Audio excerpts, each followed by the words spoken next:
শুভেন্দু অধিকারীর খাস তালুকেই সমবায় ভোটে বিজেপির ধাক্কা। একটি আসনেও প্রার্থী খুঁজে পেল না পদ্ম শিবির। ৯টির মধ্যে 5টি আসনে বিনা ভোটে জয়ী সিপিএম সমর্থিত প্রার্থীরা। কাঁথি সমবায় বাকি 4 আসনে লড়াই হবে সিপিএম তৃণমূল কংগ্রেসের। আগামী 14 ফেব্রুয়ারি বাকি 4 আসনে ভোট হবে। শুভেন্দু অধিকারীর খাস তালুকে সেখানেই সমবায় ভোটে বিজেপির ধাক্কা। একটি আসনেও প্রার্থী খুঁজে পেল না পদ্ম শিবির। 9টির মধ্যে 5টি আসনে বিনা প্রতিদ্বন্দ্বিতায় বিনা ভোটে জয়ী সিপিএম সমর্থিত প্রার্থীরা। কাঁথি সমবায় বাকি 4 আসনে লড়াই হবে সিপিএম এবং তৃণমূল কংগ্রেসের। আগামী 14 ফেব্রুয়ারি বাকি 4 আসনে ভোট হবে।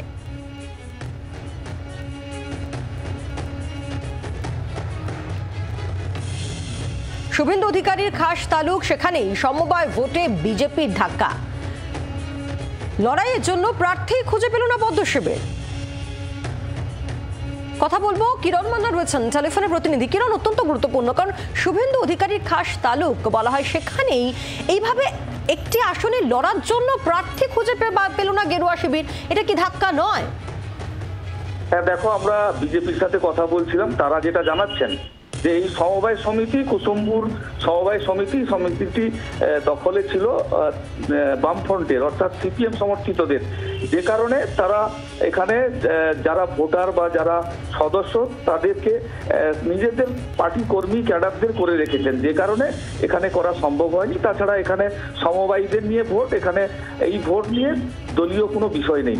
তৃণমূল কংগ্রেসও 9টি আসনের মধ্যে 4টিতে প্রার্থী দিতে পেরেছে, বাকি 5টিতে প্রার্থী দিতে পারেনি, যে কারণে 5টি আসনে সিপিআইএম সমর্থিতরা বিনা প্রতিদ্বন্দ্বিতায় জয়লাভ করেছে।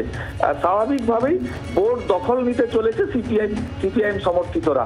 এই সমবায় সমিতি দিকে দিকে যে ভোট, যে তৃণমূল যেসব জায়গায় জয়লাভ করছে, সিপিএম এর পক্ষে অভিযোগ করা হচ্ছে লুট এবং যেভাবে সমবায় সমিতিগুলোতে আর্থিক তছরূপ করছে। 2টি সমবায় সমিতি, এই 3 নম্বর ব্লকের 2টি সমবায় সমিতি বিক্রি হয়ে গেছে, এমনটা সিপিআই অভিযোগ করছে, যে কারণে প্রার্থী হওয়ার জন্য কেউ আর সাহস পাচ্ছে না। আর এই কারণেই সিপিআইএমদের প্রার্থী করায় তারা বিনা প্রতিদ্বন্দ্বিতায় কুসুমপুর সমবায় সমিতিতে 5টি আসনে বিনা প্রতিদ্বন্দ্বিতায় জয়লাভ এবং 4টিতে আগামী এই চলতি মাসে ভোট হবে।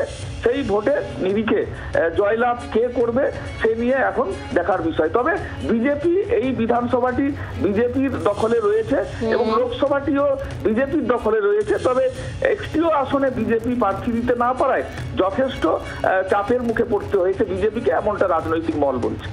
ধন্যবাদ কিরণ। তৃণমূলের বক্তব্য ঠিক কি? স্থানীয় তৃণমূল নেতৃত্বের বক্তব্য শুনবো।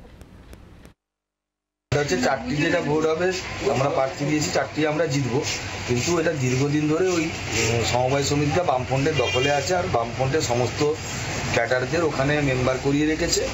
তাই যাই হোক, কোনো কিছু কারণবশত ওরা সেখানে দীর্ঘদিন ধরে ওই সোসাইটিটাকে ক্ষমতার থাকার জন্য কিছু মানুষকে ভয় টয় দেখিয়ে এতে করে হয়তো করতে পারেনি, কিন্তু 4টা আসনেই জিতবো আমরা।